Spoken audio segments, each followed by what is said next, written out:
Welcome to Great Travel Documentary, where every city has a secret, and we're here to tell it.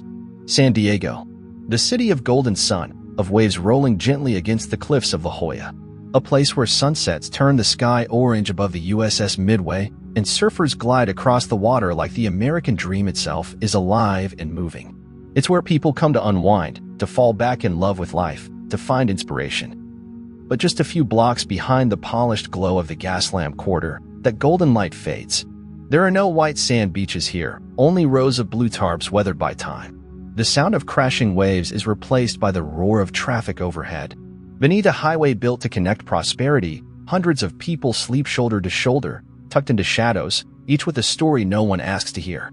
I came to San Diego not just to see the coastline, but to understand why, beneath some of the most beautiful streets in America, so many people are living without shelter, without safety, and without peace.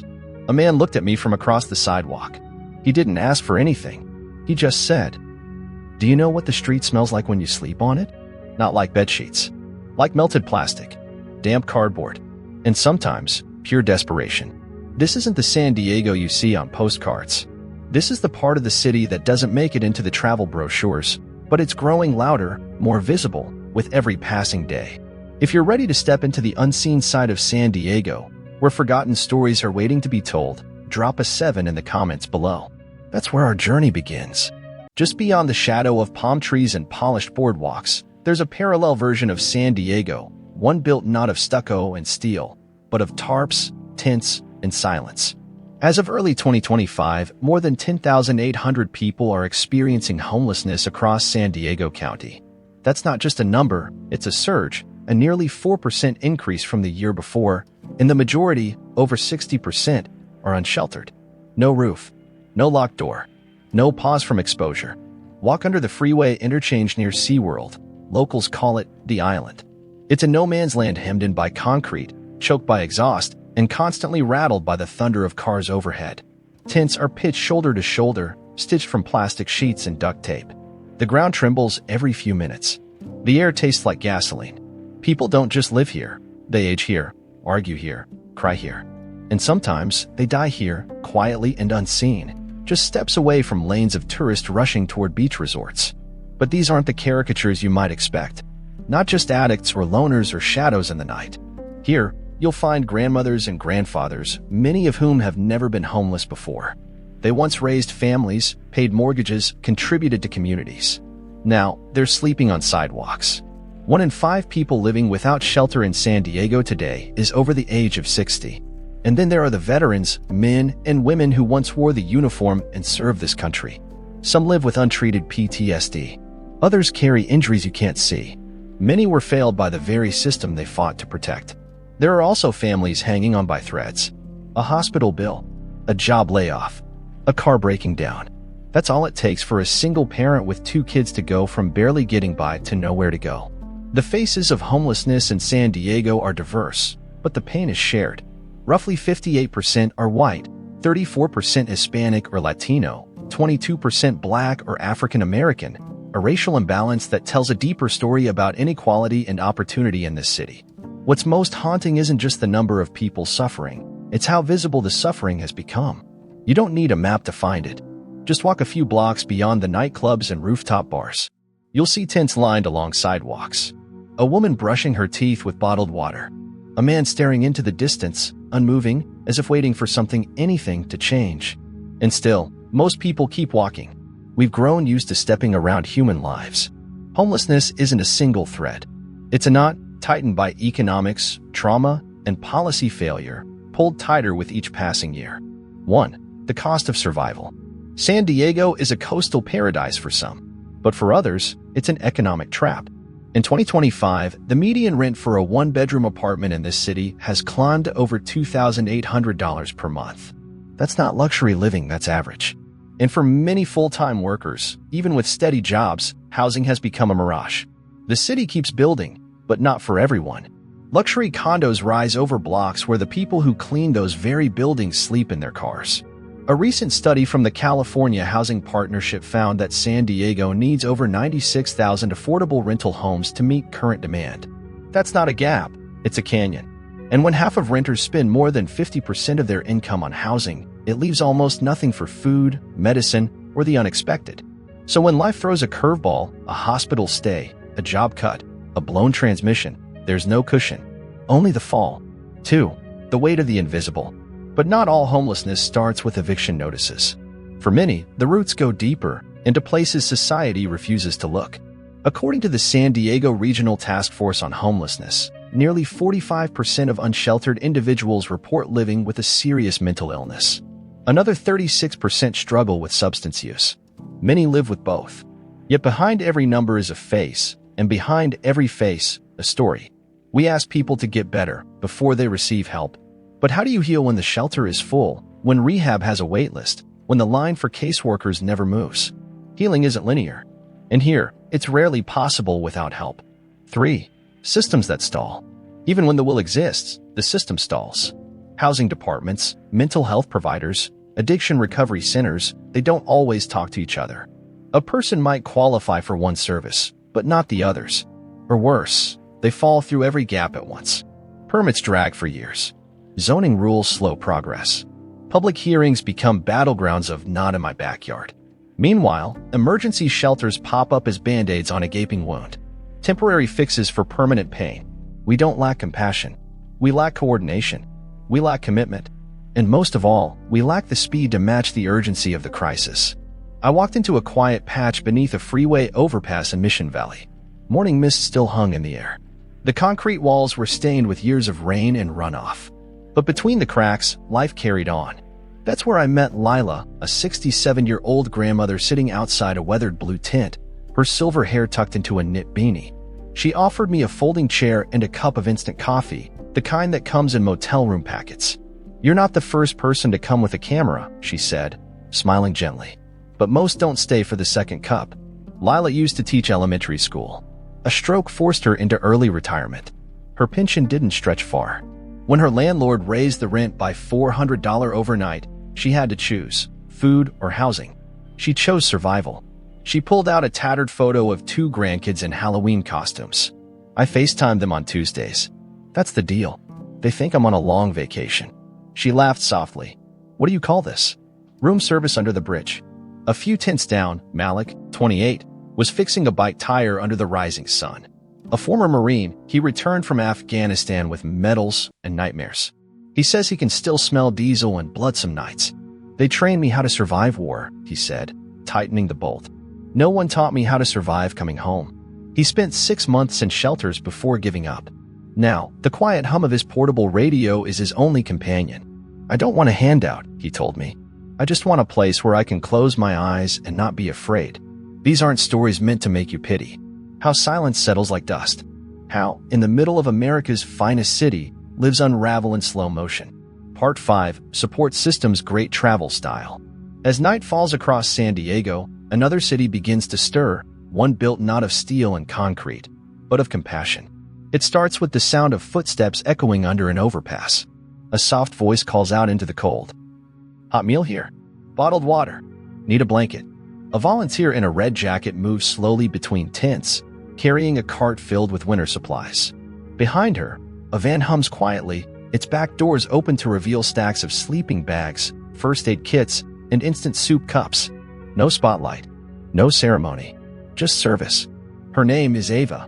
She's part of a grassroots group that calls itself the 3 a.m. crew, because that's when most shelters are full and the streets feel loneliest. "We don't fix everything," she tells me, handing out socks with practiced grace. "But sometimes, a dry blanket at 3 a.m. is the difference between giving up and holding on." Across town, in a lot near Pacific Beach, rows of tiny cabins glow softly in the dusk. They're no bigger than a parking space, but each one has a door that locks, a light that works, and a bed off the ground. For someone who's slept on concrete for months, these things are not small. Inside one, Carlos, a man in his 50s with tired eyes and a kind smile, brews tea on a small electric burner. "It's not a palace," he says. "But this door? It's mine. And that means something." The cabin villages, built in partnership with local nonprofits and city agencies, are more than shelter. Each unit comes with access to case managers, mental health support, job counseling, and the thing most people forget, stability. And while these spaces are multiplying, they're still few compared to the need. For every 10 people sleeping on the street, fewer than 4 shelter beds are available on any given night. Still, hope pushes forward. In a church basement downtown, a mobile medical clinic unpacks its equipment under fluorescent lights. A nurse greets each visitor by name. A volunteer dentist sets up a folding chair and a portable lamp. The walls may be makeshift, but the care is real. We serve anyone, the nurse says. No ID, no insurance. Just come in. In libraries, rec centers, even parking lots, pockets of humanity are holding the line. They offer meals, showers, a smile. Not solutions, but lifelines. The truth is, these support systems weren't designed to carry the weight they now bear. But they do it anyway quietly, every day. And for those on the edge, sometimes a warm bowl of soup, a kind word, or the sound of your own name spoken with care is enough to remind you you're still human. Even as San Diego builds cabins, funds shelters, and extends helping hands, one truth lingers beneath it all. It's not enough. Not yet. In 2023, the city passed a controversial law banning encampments in public spaces as long as shelter beds were available. On paper, it sounded like progress. Clean up the streets, offer safer alternatives, restore public order. But the reality on the ground told a different story. Because in San Diego, for every 10 people sleeping outside, fewer than 4 beds exist on any given night. That means the promise of shelter becomes a lottery. The rest? They're forced to disappear or face citations, arrests, and more trauma layered on top of already fragile lives. I spoke with Jordan, a street outreach worker with a weary voice and deep conviction. We're not ending homelessness, he said. We're just chasing it from block to block. Many criticize the policy as a reshuffling of pain. Move them here, move them there, but never truly solve what's underneath. And behind these city decisions, there are deeper tensions, ones that divide neighborhoods, communities, and even hearts. Some residents argue that encampments near businesses hurt tourism, that unsheltered people create fear, crime, and disorder. Others ask, how can we criminalize survival? Where should people go when the shelter is full and the rain is coming? These are not just political questions. They're moral ones. And the system, strained and stitched with bureaucracy, is struggling to respond. Government programs that promise housing, mental health care, or addiction treatment often operate in separate silos, with little coordination. A person might need all 3 and get none. Meanwhile, affordable housing projects stall in zoning disputes, public hearings, and permitting backlogs. Every delay means more people slip through the cracks. Every political standoff adds one more night spent under a freeway. Even well-intended emergency solutions, like temporary cabins and bridge shelters, are just that, temporary. Band-aids on a wound that keeps reopening. So we have to ask ourselves, are we solving the problem, or just moving it out of sight? Are our policies built on compassion or convenience? And what happens when cities spend more on policing tents than building homes? Hope still flickers in the margins. But for real change to take root, San Diego must stop reacting and start rebuilding from the inside out. Sometimes, hope begins with the sound of a zipper closing. In a quiet lot near SeaWorld, a woman steps inside a tiny gray cabin and locks the door behind her. For the first time in months, she exhales, not out of fear, but safety. This is one of San Diego's tiny cabin villages built by nonprofits and city partnerships. Inside each cabin is a bed, a shelf, a light switch, and a lock. Simple things. But for those who've slept in alleyways and parks, they're everything. Here, I sleep without my shoes on, she says, because I know no one's going to take them while I rest. Sometimes, hope looks like steam rising from a styrofoam cup. At a church in East Village, volunteers pour hot coffee and offer case management under a broken fluorescent light. One of them, a retired nurse named Linda, greets every visitor by name. We don't ask questions, she says. We ask how they're feeling.